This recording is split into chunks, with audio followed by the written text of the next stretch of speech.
راستہ دکھاتا ہے، ہاں علم رہنما ہے، ہاں علم رہنما ہے، علم نور ہے، علم نور ہے۔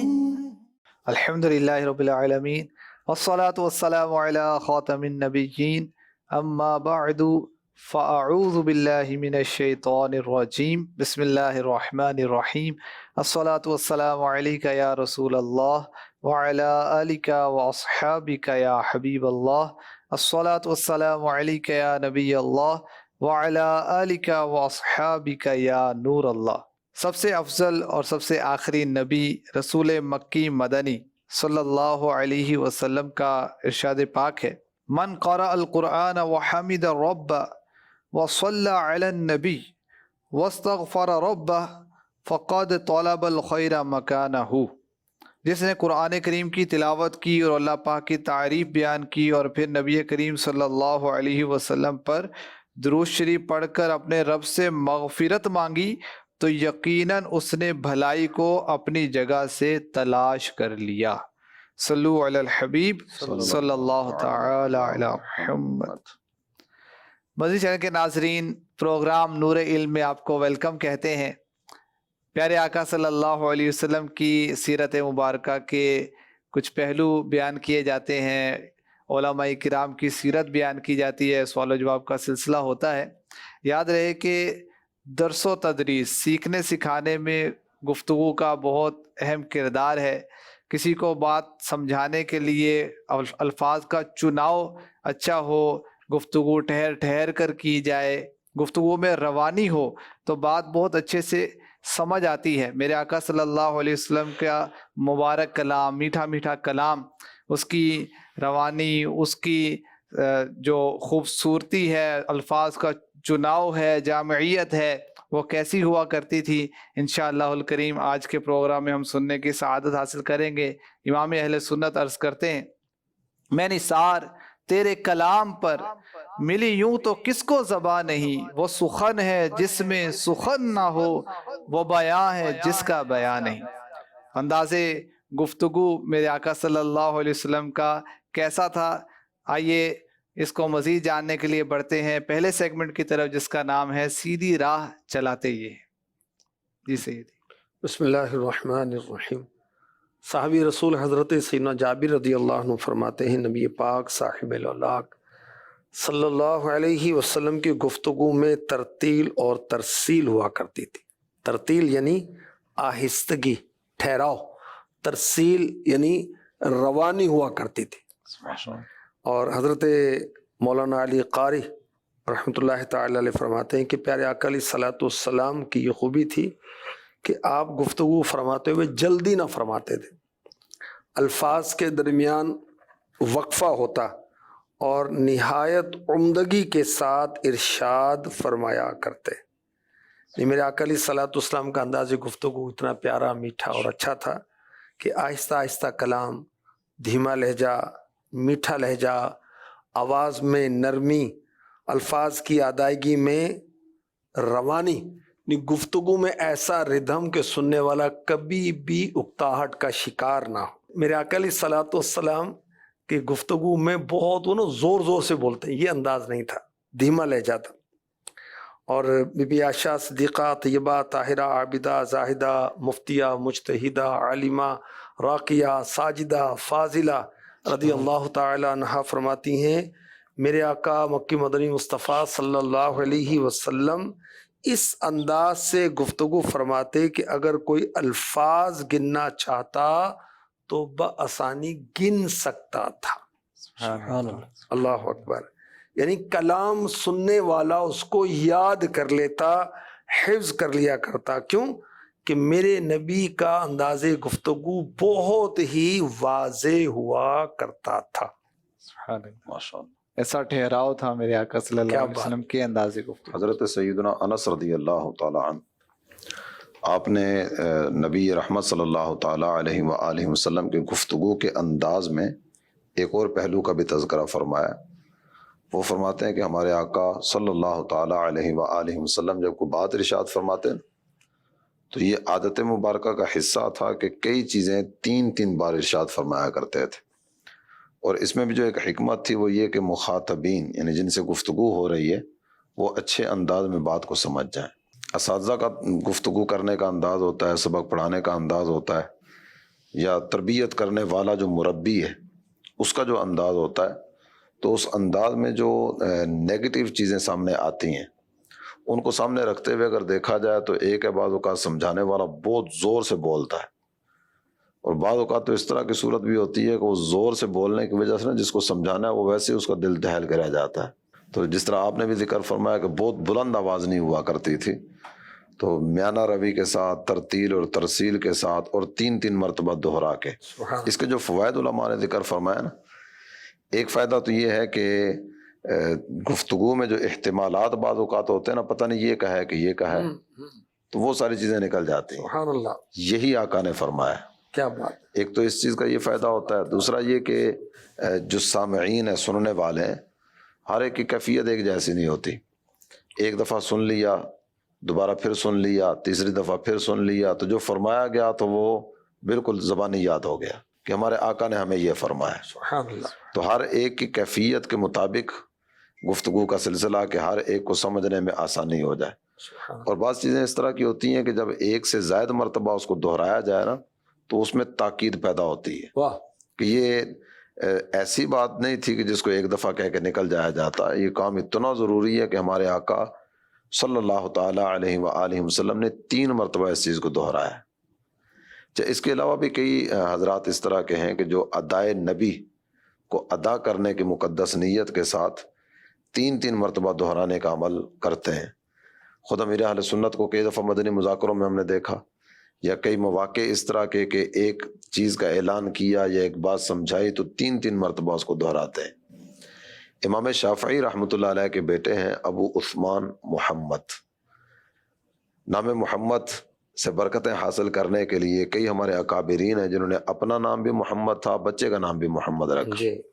امام شافعی کا اپنا نام بھی محمد ہے، سبحان. محمد بن ادریس، بیٹے کا نام بھی محمد ہے. سبحان اللہ. امام غزالی کی طرف اگر جائیں تو ان کا نام بھی محمد ہے، والد کا نام بھی محمد ہے، اور دادا کا نام بھی محمد ہے. سبحان اللہ. یعنی ایک گھر میں اگر 4 محمد ہوں تو کیا عجب ہے. کیا بات. پہچان کے لیے آگے مختلف نام ذکر کیے جا سکتے ہیں. تو آپ کے بیٹے محمد یہ کہتے ہیں کہ میرے والد بزرگوار جب گفتگو فرمایا کرتے تھے تو گفتگو میں کوئی بلند آواز میں شور شرابے والا ماحول نہیں ہوتا تھا، بلکہ دھیمے لہجے میں آپ گفتگو فرمایا کرتے تھے. اور کئی ایک اکابرین کا اس طرح کا انداز ہے کہ جب سمجھانا ہے تو سمجھانے کے لیے وہ شور مچانے کی حاجت تو نہیں ہے. بعض حضرات کہتے ہیں کہ اپنی آواز کو بلند کرنے کے بجائے نا اپنے دلائل ان کی آواز کو بلند کرو. اس کے علاوہ ایک اور چیز بھی ہے، یعنی یہ تو واعظ مبارک جب فرماتے، نصیحت فرماتے تو لجپال کریم آقا صلی اللہ تعالی علیہ وسلم بات مبارک کو دہراتے تھے.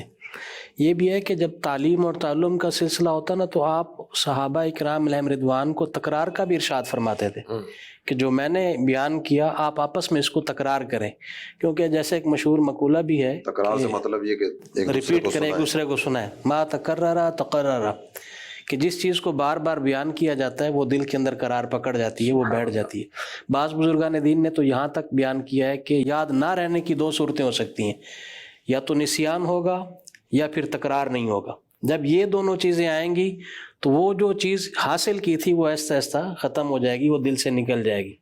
اور نسیان اب مختلف وجوہات کی وجہ سے ہو سکتا ہے، وہ ایک علیحدہ پورا چیپٹر ہے کہ کیا ہوتا ہے نسیان. حافظے کی کمزوری، حافظے کی کمزوری جو ہے اس کے کئی اسباب بیان کیے گئے. تو اب تکرار آپ بھی ہے نا مکتبۃ المدینہ کی، حافظہ کیسے مضبوط بنے کر دیا جائے. جی ماشاء اللہ. حافظہ کیسے مضبوط بنے اس کے اندر اس چیز کو ذکر کیا گیا. اس کے علاوہ خطیب بغدادی فرماتے ہیں رحمۃ اللہ تعالی علیہ، علم 2 سبب سے جاتا رہتا ہے، ایک نسیان کی وجہ سے اور دوسرا تکرار نہ ہونے کی وجہ سے.